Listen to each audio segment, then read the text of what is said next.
Today we're going to talk about something that we don't usually talk so much, and it's about the domestic animals in the vineyard. But to explain you that, you have to know that here in the Penedès, in our wine region, in the past there were 30,000 sheep. And that means that they were going all around the vineyards and they were helping the fertility of the soils. Today, there are less than 3,000 sheep.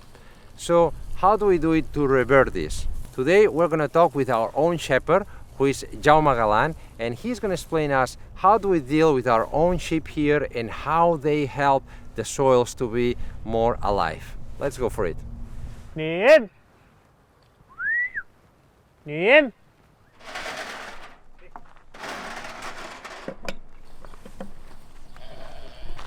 Bon dia, Jaume. Bon dia, Miquel. Com estàs? Com va això? Per aquí, amb les ovelles. Sí? Molt bé.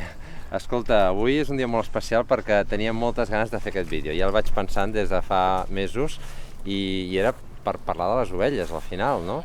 La primera pregunta que segurament tothom voldrà saber és com un es posa amb el tema aquest de ser pastor. Com et va venir tu, això? Jo vaig estudiar enginyeria agrícola i les assignatures de producció animal eren les que sempre em tiraven més i al final vaig acabar trobant l'Escola de Pastors de Catalunya.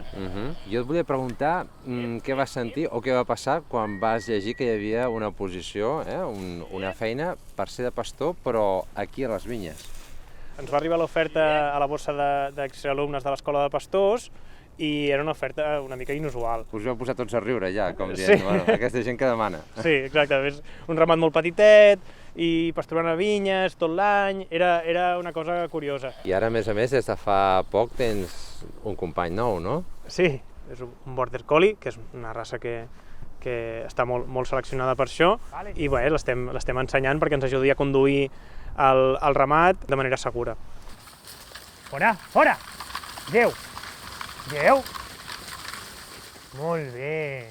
Ens has d'explicar una miqueta més també sobre la diferència entre simplement deixar un ramat d'ovelles a la vinya i el que estem fent d'aquesta pastura més planificada, aquest pasturatge més rotacional. Com ho fas, això? Explica'ns una mica més. El que nosaltres fem d'entrada és fer un disseny d'una planificació d'aquesta pastura. Aleshores, el que busquem assegurar és que no hi ha ni sobrepastura d'aquesta coberta herbada que deixem a la vinya, ni una pastura deficitària. A cada moment de l'any, segons com està la coberta, determinem una mida de parcel·la en què estaran les ovelles i un temps en el que estaran. Ara mateix tenim aquesta parcel·la deu fer uns 5.000 metres i poder s'hi estar en un parell de dies. Però requereix molta observació. Jaume, doncs, aquí el que és important explicar també és que no només és el fet de tenir ovelles, no? Sinó aquest pastureig planificat dintre del maneig holístic.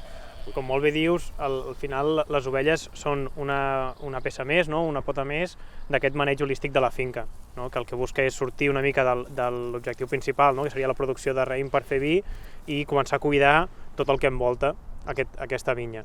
Doncs els marges, recuperar oliveres, recuperar ametllers. El que fem és, amb les ovelles dins la vinya, recuperar el vincle entre l'herba, la producció vegetal, i els animals, l'herbívor. Nosaltres ens vam inspirar molt amb això que comentes, amb aquest cicle de la natura, que gràcies a Alan Sebourick, ell havia fet tots aquests experiments a Àfrica i havia vist com el sòl es regeneraven gràcies als animals. Llavors vam pensar, per què no ho intentem fer aquí a la vinya? Perquè al final saps que la vinya potser és un dels sòls amb menys matèria orgànica i més fet servir durant tants anys i tantes generacions.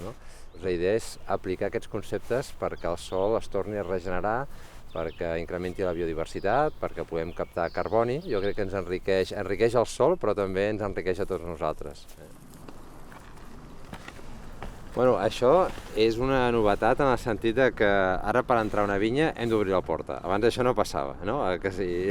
Sí, és una cosa bastant única i és un sistema pioner aquí, que el que hem fet és tancar algunes parcel·les amb tancat permanent, amb malla ramadera. Això el que ens permet és tenir els animals de manera segura més temps dins la pastura.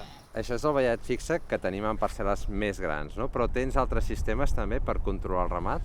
Per aconseguir el tamany de parcel·la que volem en cada moment, el que fem és utilitzar el tancat electrificat clàssic de malla mòbil, I per altra banda estem provant amb un sistema de collars amb localització GPS que el que fa és substituir l'estímul visual de la tanca per un estímul sonor.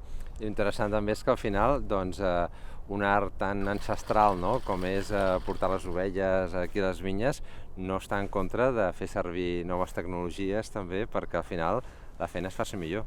És això, nosaltres partim d'una activitat que, com bé dius, és ancestral i que per tant hi ha tot un bagatge i tot un saber que al que no renunciem, no? Però no estem tancats a aprendre i a utilitzar les eines que tenim a l'abast.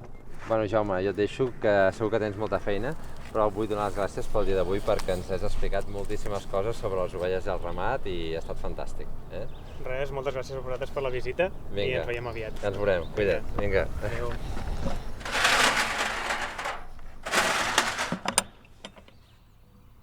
Well, I hope that you enjoyed the video of today. I think it was great to meet Jaume, and he explained to us everything about the sheep and the vineyard here.